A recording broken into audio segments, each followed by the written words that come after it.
Well, listen, welcome all to the final Koru podcast news round of the year, where I will be checking in with you, and we're going to have a slightly different format today.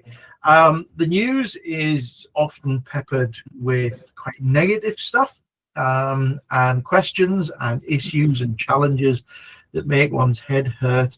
And I don't know about you, but really term time, I found it quite difficult to dig into books when I was teaching, and it was holiday time that I really sort of managed to get caught up on my reading list. So we decided today that what we're going to do is we're going to talk about some of the books that have moved us, inspired us, and that we might recommend for over the holiday period.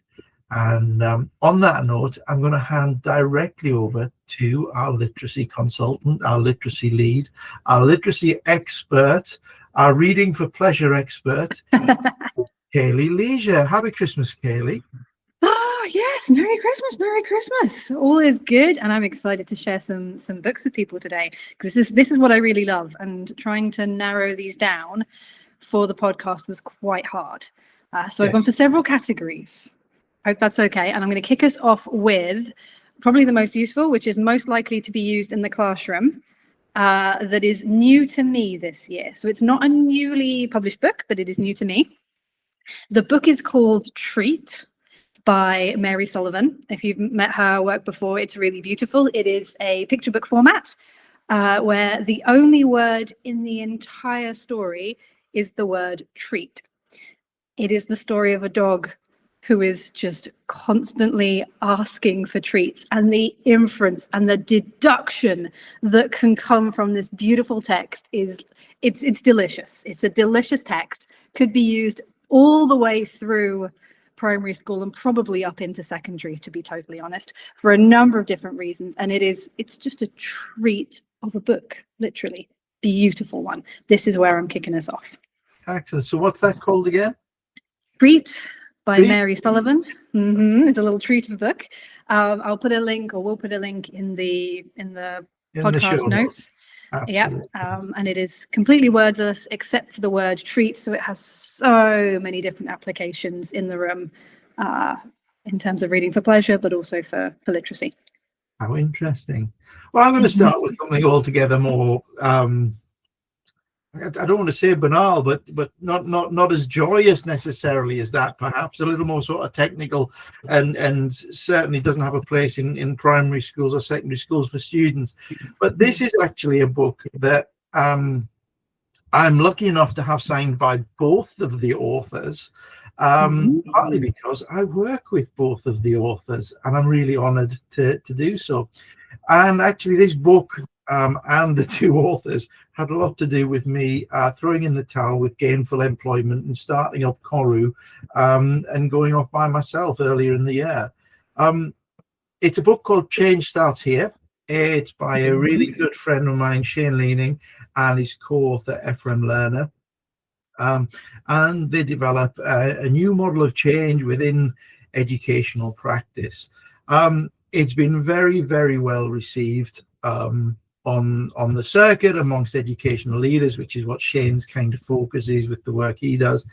But for me, the book and the moment and the weekend were just an inspiring weekend when I went to the Festival of Education at Wellington College earlier in the year, and I caught up with my old friend Shane and Ephraim, and they were talking about their book and things like that.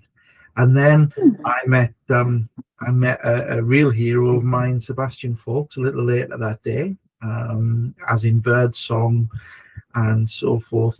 And I came away and I decided I wanted to write a book. I always wanted to write. I've got a few published articles out there, did quite a lot of academic stuff, but I always wanted to write. And Shane just sat me down and said, Chris, I'd like you to write a book about the podcast. Let's get it on. That's a project that is underway at the moment, and change did literally start there for me. And I can also recommend that, I mean, in terms of leadership coaching and leadership change and reflection, Shane is an absolute sort of heighten of expertise in the work that he does. So I would heartily recommend picking up a copy of that. But be careful; it might change your life. Well, that would be a lovely thing, I feel. So that's Potentially, Change. yes. The title again? Change Starts Here. Change Starts Here by Shane Leaning and Ephraim Lerner. Okay, I shall add it to my ever-growing to be read list. Yeah. So what's next on your list, then, Kaylee? Okay, well, I'm going back to the joyous and the classroom based. My next pick was my pick of the year. I suppose you could say the new release this year, and it is called Troubling Tonsils. It is part of the Jasper Rabbit's Creepy Tales series. A lot of you primary school teachers probably have seen or have used Creepy Carrots, and if you haven't, oh my gosh, are you in for a treat? Creepy Carrots is one of the best Halloween-themed kind of picture books out there. Again, picture books, but can be used all the way through primary, probably up into secondary. I personally love it. And this is the next kind of phase of the series. It's all about, as you can tell by the title, tonsils. And it's got a lot of positive messages tucked in with a little bit of creepiness about trying new things, being scared. It's okay to be nervous, but then what happens after it? It's a beautiful book. And one of the reasons why I love it is because it's part of a whole series. And next year they're releasing one about knitting, which is a personal love of mine. And I really wish I could get my mitts on a pre-release copy. You had me sold right up until the knitting. I was totally on board with the creepy carrots, the creepy carrots, or what have you. Jasper Rabbit's Creepy Tales. It's going to be great. It's going to be great. It's by Aaron Reynolds, who's illustrated and authored a bunch of different things. There's also Creepy Crayon, Creepy Pair of Underwear. There's lots of creepy things, and creepy knitting is on its way. But Creepy Carrots is the original one that I found. So if you haven't read Creepy Carrots, read that first, and then on to the Troubling Tonsils. Your books sound like more fun than mine. I'm looking at my stack of books now, and they sound like a lot more fun. Reading for pleasure, Chris. Reading for pleasure and for knowledge, but for pleasure mainly. I'm wondering if I'm a little dull now. Don't know. Over to you. What's your next dull book for us? But my next one, actually, it's a fascinating book, and it's by a really inspiring lady called Lucy Crean. And it's a book that I've read maybe 3 times now.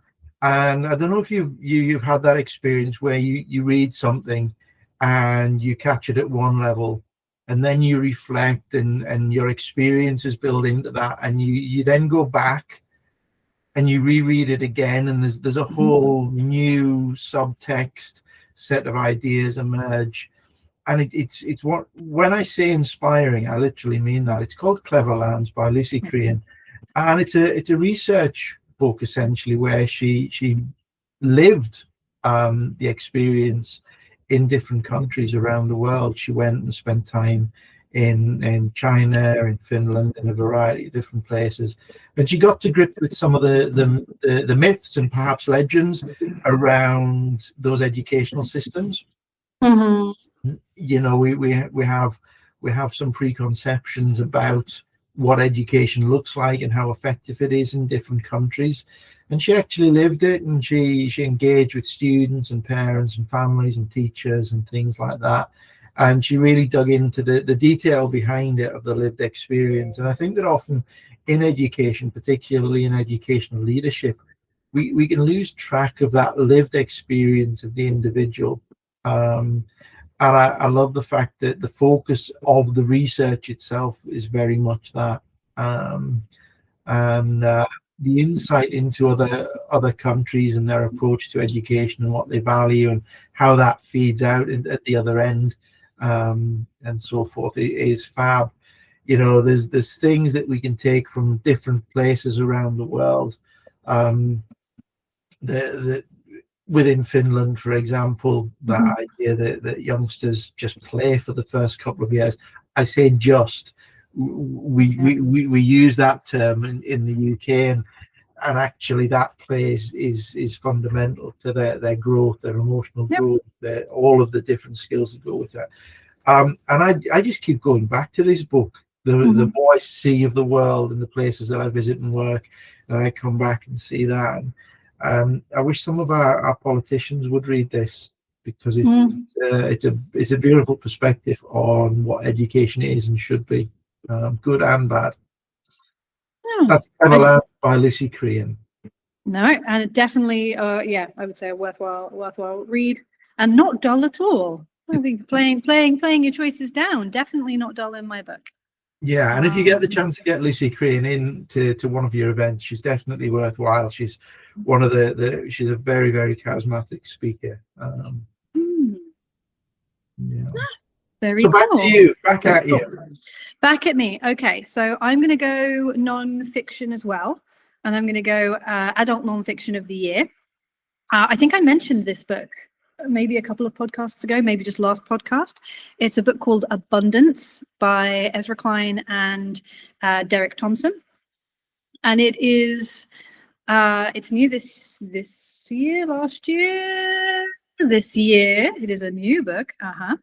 And its themes are all around kind of the reason behind the lack of progress with ambitious projects related to infrastructure, climate change, housing, and kind of how we're progressing in the age of abundance. Because we now know that, you know, on the planet we have all the resources that we need for everyone to live an abundant life, and yet, you know, we see a lot of countries, a lot of people within different countries struggling, and it's really interesting. It's quite political, so if you're interested in that, and it's shaped and changed a lot of my views. It came to me because I'm actually part of I've kind of infiltrated a boys' book club that my husband and his friends from college, from American college, from university, started. It was known as the Boys Book Club, and I infiltrated. And they always read nonfiction, more or less, unless I choose the book. And this was one of their picks. And it's honestly one of the most influential books I've read in the last couple of years. Strong recommend. Well, there we go. Wow. Well, I don't feel dull anymore. I feel better now that my pile of books is it's predominantly non-fiction. The next one that I've got is similarly not life changing, but perspective changing. It made me really reflect, and it ties in very closely, I suppose, with Cleverlands. And it was a hardback copy that my mum bought me for Christmas last year. It wasn't a hard copy, it was the paperback. How the World Thinks by Julian Baggini. Let me check that surname. Baggini, I believe. Yeah, Baggini. And it's all about the sort of history of philosophy in different countries, and how there was this emergence at around about the same time, totally disconnected, where human thought started to grow and develop and project forward, and how different countries grew around the philosophies that were found within them. And there's two themes that kind of come out of this for me. One, it helps you understand where those different countries have come from and why they are as they are, and how some of the sort of protocols and customs and behaviors that you see that might be a little bit unusual or shocking or uncomfortable in the first instance are actually linked to their history, which inevitably are. But also it highlights the kind of common humanity that we all share. And I think that often we forget that we, in an age of mass media and in an age of fairly strong levels of nationalism, we often get drawn into the idea that well, particularly as Brits, we've still got residual colonialism going on in our history books, and we tend to see the world as not quite as good or as clever or as important as we are very often. And I think that this takes you through that and helps put some of that to bed, perhaps helps you understand the wider world. And it's just a fascinating book, and I would recommend it to any and all. It's a global history of philosophy, which sounds a little bit deep and a little bit heavy, and it does get there from time to time, but for the most part it's pretty digestible, and really nice reading, and I'd recommend it. Loved it. Interesting one. Interesting. Leading on from that, I'm going to go for my top pick of non-fiction for kids. Is that okay? Crack on. So my top pick this year of non-fiction for students, for kids, is called Colors of Nature. It's by Catherine Barr, and illustrated by Chaya Prabhat, I believe. It's how I pronounce it. I could be wrong, and if I am, I'm really sorry. With a name like Kaylee, I can't afford to mispronounce other people's names, but I am anyway. It's the spelling. It's the spelling. It's not the pronunciation. The sound letter correspondence is a little off in my name. I do understand. Anyway, this nonfiction book is exactly what it says on the tin. It is all about colors and nature, and about more than just that. So the kaleidoscope of kind of science and nature that is around us. The author, Catherine Barr, is a conservation expert. She's worked with or for Greenpeace for a number of years, and it just looks at all of the beautiful treasure that the earth has through the kind of medium of color. It's really beautiful, and it doesn't bash kids over the head with the need to kind of save the planet, but it does kind of just build a love. It's a lovely book. No, strong recommend. Nice. Yeah. Well, my last one for the year really is something that I picked up. I picked it up in the airport on my last trip, and I rather foolishly started reading it on the flight out to Vietnam. I was arriving at lunchtime in Vietnam, and then the next day I was doing an opening keynote at the Fabricia Teaching Community Conference, and it was all about AI. And I read this book on the flight, and it reshaped my whole perspective on my keynote. Well, it didn't so much reshape it all, but it did make me add some bits and pieces and start to revamp it. And that just added stress to my afternoon arrival in Vietnam. I probably should have not read it, or read it some weeks prior, to be honest with you. And it's called Brave New Worlds, and it's by a chap called Salman Khan, who you probably know from Khan Academy. Yep. And so forth. And it's about how AI will revolutionize education and why that's a good thing. And as I was reading through this, it talks about things like the evolution of cheating, how what we regard as cheating today won't be cheating tomorrow, and how perhaps in the same way that we now view spell checks as a relevant part of academic rigor, in the past would have seen them as cheating, and maybe now we don't. And I kind of like this idea, partly because I think that as teachers we're woefully ill-informed about what AI is going to do for kids and how they're using it, and I think that we need to get to grips with that within education, and we need to, in doing so, we need to let go a little bit of some of our baggage as old school practitioners. You know, I've got this kind of bee in my bonnet that actually we're almost at a point now where we don't need subject specialists to be teaching kids, because knowledge is ubiquitous. You need teachers there to maybe go along the learning journey with the youngsters and develop their understanding and things like that, because that knowledge is growing and developing and things all the time. And I look at schools as an outsider now that sits in my very Christmassy shed at the bottom of my less Christmassy garden. And I think about this sort of stuff, and I wonder whether we're actually meeting the needs of kids as well as we might, or whether we're maybe meeting the needs of teachers and school administrators rather than focusing on pedagogy, growth, development, and things like that. We've got this kind of thing where kids can't have phones in schools. We restrict their access to certain things within classes. They should be using books. There's those kind of old school ideas.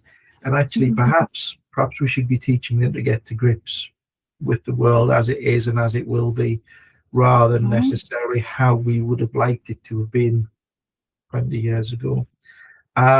So it's a pretty inspiring book. It does come with some things that made me feel uncomfortable and nervous about the future too. But that doesn't mean that the future's not coming, nervous or not. And I just kind of wonder if maybe we should all read a few bits and pieces like that. And there's another one on my desk by Patrick Dixon, which I haven't started yet, called How AI Will Change Your Life. I'd like it to do the hoovering, frankly, but we haven't got to that just yet. And the ironing, I'd like it to do the ironing too. Yes. Yeah. But, progress step by step. I just think that AI and the development and the growth of knowledge and how it's put out there now is something that we need to really rethink how we approach schools and how they're set up.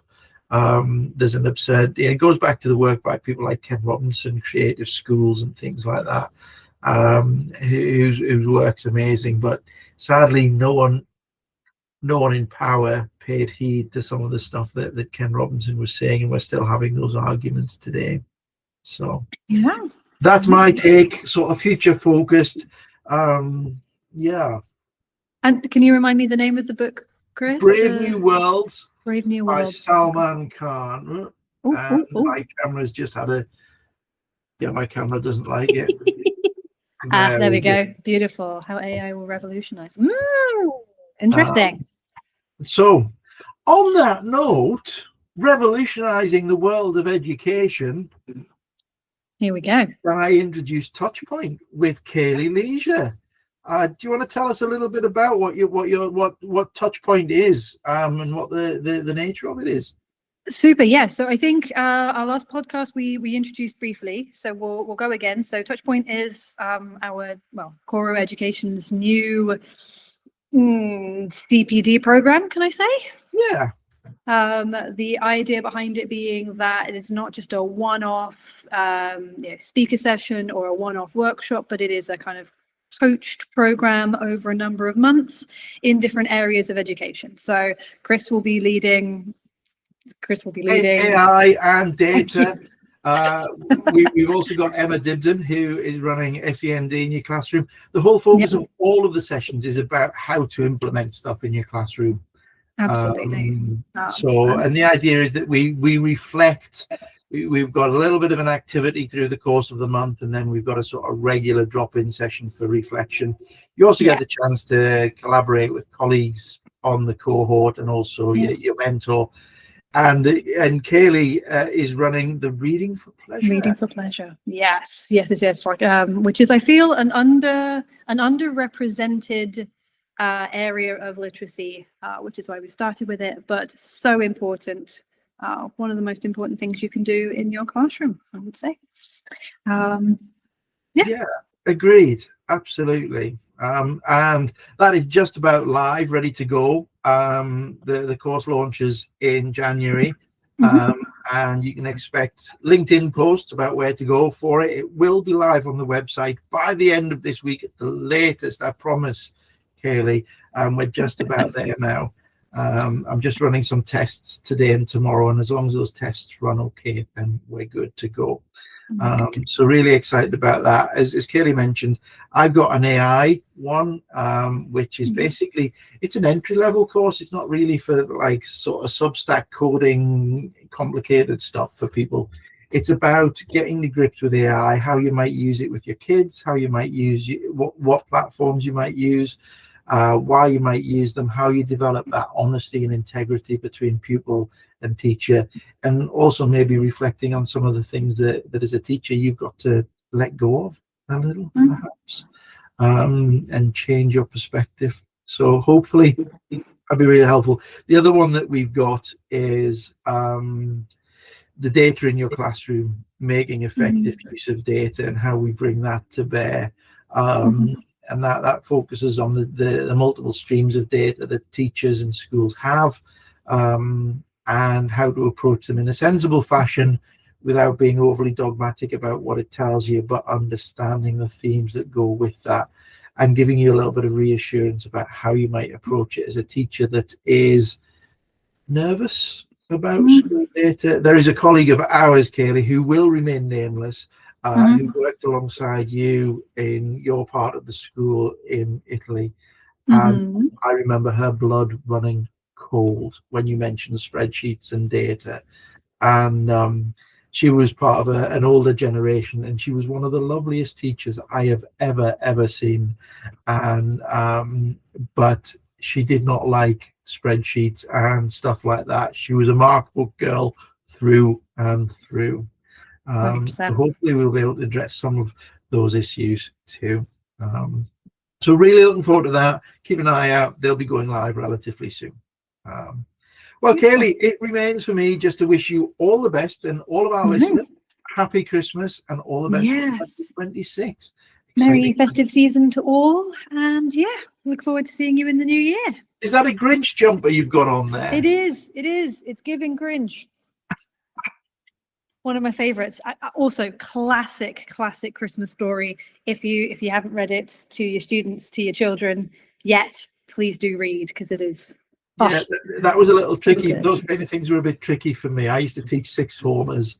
They'll still get it. They'll still get it. Yes. Everyone loves a story time. Yeah. Well, there we go. We'll sign off at that, and I look forward to speaking to you more in the new year, Kaylee. All the best, and thanks for everything that you've done this year. It's been great working with you. It's been great. No, thank you, Chris. Thank you, listeners. See you in the new year. Farewell.